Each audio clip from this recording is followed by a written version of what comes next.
Hello everyone, it's Michael here again, and in this video I'll be talking about the ROG 5 Ace. Alright, so now before we go on, someone would be wondering what's the difference between the ROG 5 and the ROG 5 Ace.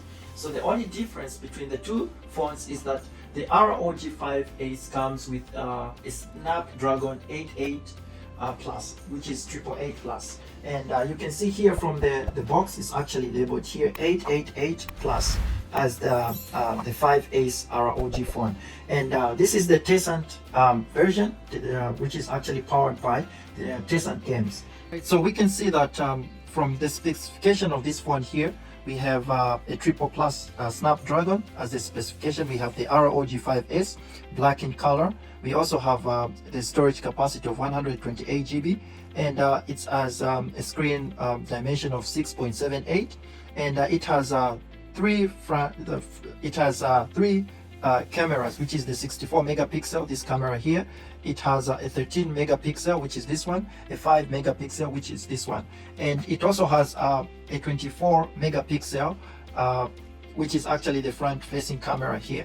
And when it comes to the unboxing, the packaging, actually this is the packaging of the ROG 5 Ace, and usually it comes with this kind of cover here, and when you look inside the packaging, it's got all these kind of animations that you need to go through to test it, and this pin for the removal of the SIM card and installation. Then it's got this small I think this ones to cover up the ports around, and also this what else is in the box, let's see. And actually we have a charger here. We have a 65 watts charger, and actually the quality of the charger is actually excellent, and the cable itself is also very excellent. You can see the quality of actually the cable itself compared to the previous generation that actually has been made by Asus. Alright, so the second impression about this phone is the refresh rate. So this phone has a whopping 144 Hz refresh rate, and one thing I really love about this refresh rate compared to the previous generation is that it's got an auto setting. So actually you're able to pick up refresh rates. Maybe you can pick up 60 Hz or 120 Hz, 144 Hz, and for me, picking up this compared to the previous generation was not practical, because in the sense that you just find yourself using 60 Hz and you wouldn't mind trying to always configure the phone to the type of Hz that you would like to go on with, and in most cases you just find maybe you're configuring the phone to 120 or maybe 144 in that you want to maybe save up the battery or something. But you know, when this thing just but this thing here, the auto, just changes everything about the phone, and you putting it in auto just makes up the phone to synchronize with each and every app, and it's able to adjust itself depending on the usage at which you are using, and hence it saves the battery and everything. And this really just makes me to love the ROG more, because the speed and everything, actually you can actually feel how smooth this phone is, and each and every application that you open, it just makes everything very smooth, and they run quickly, and there are no any laggings or whatsoever that you would think about. And this is one thing, this phone has changed everything on how I see Android, because in the previous generation of Android, you find that when your phone has been running to maximum or anything, the phone just tends at a certain time start to lag behind, and this is what just gave an iPhone an advantage for me over an Android phone. But in this case, everything just changes, no matter how many applications or how many files, how many videos, or how many applications are running behind the background or not in the background, or you've opened, the phone actually just keeps on running smooth. So we can see it here, it's just so smooth, and it's really good, and I really love everything about this design. Actually, when it comes to the software and the refresh rate and all these applications, the software has been actually been adjusted, and I give really a thumbs up for Asus doing this. The software has been really adjusted to work in to work compatible with the phone, and each and every application and compared to the hardware makes use of everything, and there are not any problems that I could say I have faced so far. And this is a thumbs up, and it's a 10 out of 10 for. So the third thing that I would talk about, or the impression, is the blue light. So with the previous generations, I would have problems with my eyes if I use the screen for a longer period of time. It just gave me a lot of problems with my eyes, and I couldn't find it very comfortable to use it for a longer period of time, such as watching a movie or maybe texting or anything. But in this generation of the ROG, you can see the screen has actually been adjusted, and the blue light filter is actually very good for my eyes, and it has actually really saved me a lot of time and a lot of money. Because with the previous generation, I had to buy a screen protector that actually filters the blue light, and it really had to cost me an extra fees for that.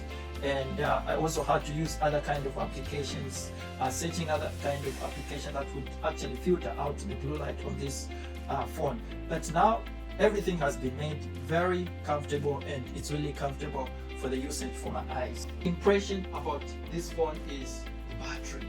So this phone here comes with this charger here, and this charger is a whopping 65, and this charger does not come cheap, but actually it comes with the box and the packaging here.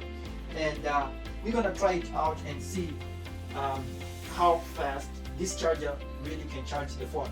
So with my charge, no matter how low my phone is, I'm able to get a 50% charge from my ROG using this phone here in less than 30 minutes. No matter how low my phone is, I'm able to get a 50% charge in less than 30 minutes. And in less than an hour, I'm able to get a fully charged. And a full charge on this phone actually takes me 24 hours on a lower usage and 12 hours with at least 20 to 10% on a heavy usage. And I think for me, this is actually very good for the phone. And so in this case, we're gonna try the charger. So the charger comes with this head here, and it also comes with a very high quality cable compared to the previous model. You can see the quality of the cable is actually very good. And it also comes on both sides with Type-C. And I really had to replace it with this kind of charger, because I didn't just believe that a small phone like this would able to handle a 65 watt charger that's able to charge my laptop with the one that I just posted. You can actually check the video. I'm actually using this, actually the same head, to charge this phone here. So in this case, let's try. So I have an adapter here, and I'm gonna connect it here, and I'm gonna use this one here. I'm gonna use here so that we can check how much volts and actually current is flowing into this phone here. And let's see here. So we can see here, when actually we have add, we can see it's charging. It's high power charger, 65 watts, triple charging, fast charging. And in this case, you are able to get a really faster charge. And we can see here, we have about I think 16 volts, and we have about 20 volts. Phone has been designed to moderate itself to charge depending on the system of charges that you do. So the phone is actually able to actually monitor how I charge my phone, and able to say, oh, this is how Michael charges his phone, and I'm able to adjust depending on this. So we can see here, I'm having a 17 volts, and do the math by yourself. You are having about 30 something watts flowing into this phone. And if we do and try the same on here, we can give it a try here. This is a 20 watts charger here, and I'm gonna try. So here you can see we're just having like an 8, and if you get, you're having like 16 to 17 watts flowing into your phone. And the charging itself and the battery itself just changes everything on how we can use the phone. So you can actually see when I connect, you can actually see this type of hypercharger just comes in, and compared to when I connect this one, we don't have an hypercharging here. We just have a fast charging. It's actually fast, but compared to here, compared to the previous one, we have a more faster charge here. And you can actually see it actually moderates and actually changes by itself to moderate the type of maybe current that maybe flows in out of the phone depending on the charge that is on the phone. So I think this is basically to control and actually enhance the durability of your battery. And this is actually thumbs up for Asus. And I can say, comparing to the charging, the fastness of the charger and the battery capacity of the charger, I would say it's a 10 out of 10 for Asus. So for the battery, we can have different modes here. Actually, Asus has really made a lot of improvements on the modes here. And now we can choose different modes depending on the usage of the phone that you'd like to go with. We have an X mode, which is actually the highest mode, especially when you're gaming. And we have an ultra mode, which actually enhances and increases the battery. And we have this normal mode here, and you can actually choose different modes depending on the possibilities of how you want to use the phone, how you want the phone to be.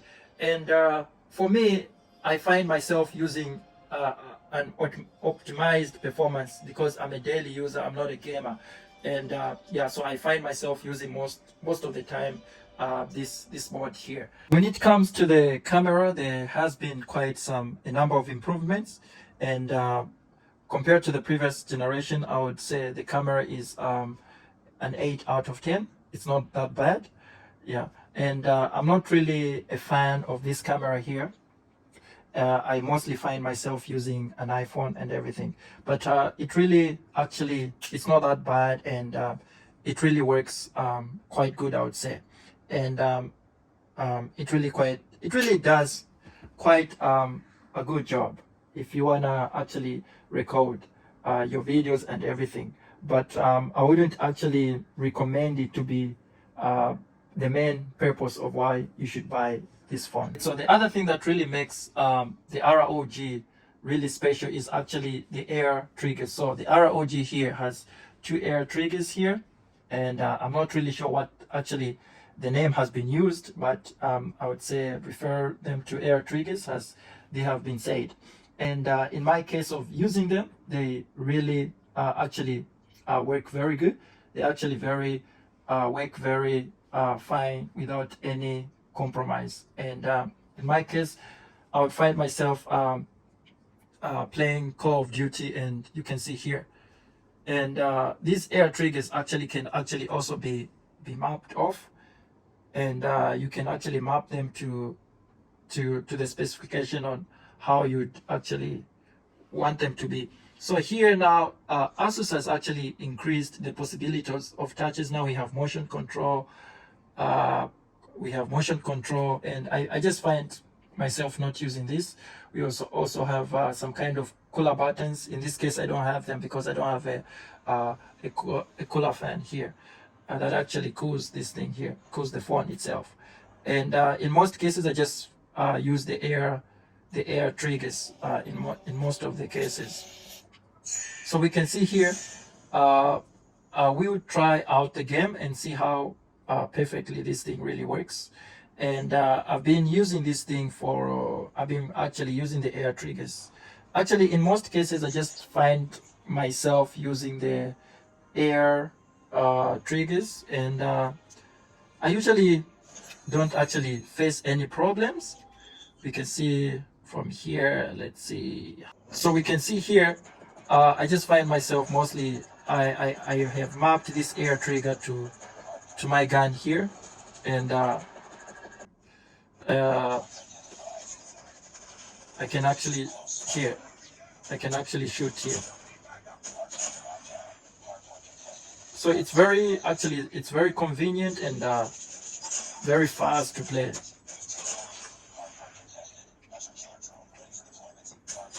And you can see here, it's actually very convenient, and it's really faster to map and play around, even actually without a joystick.